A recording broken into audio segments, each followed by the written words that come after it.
Wala ka sa ulap.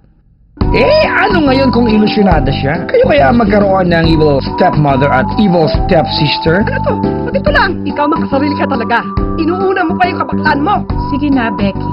Bumili ka na ng makeup para naman gumanda ka ng konti. Wow, ha? Buti na nga lang, love siya ni father at ni half-brother. Ang kontrolado mo lang ay ang sarili mo. Hindi ang ibang tao. Mag-aaral ako mabuti. Pag nakatapos na ako, magtatrabaho ako para makapagpahinga ka na ng mapayapa.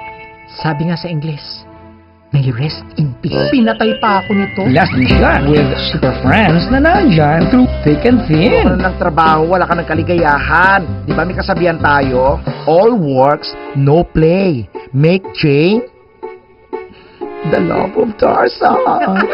Yan, may katulak na ng At wheelchair. least ako, buhay pa ako noon kayong dalawa inuud na. Mali ka. Ngayon pa lang, inuud na. Mali. Inaanay. Kaya nga, nang dumating ang dream boy niya, sabi niya kay Lord, Lord, siya na!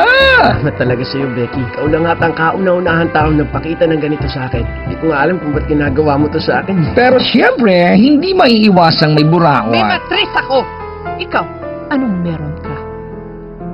Masama bang mag-ambisyon ng beautiful life? Ang isang beautiful na gaya niya?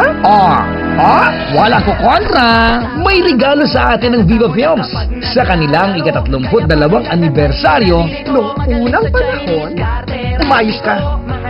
Inihahandog ang pelikulang magpapatawa sa inyo sa kakaiyak at magpapaiyak sa inyo sa kakatawa.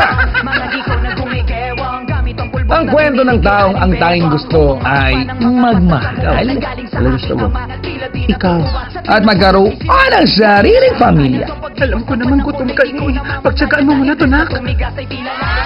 Si Joey Paras, ang bagong mukha ng kagandahan, hindi pangalang uso. Becky Gang, ang nanay kong Becky. Ang lakas na mamahal sa akin ng pangalang Becky ka. Bakit? Maganda ka ba? Sa direksyon ni Wendy De Ramas. What? Sandali lang, wag niyo akong tatanggalin. Ako bida dito, support lang kayo. Malapit na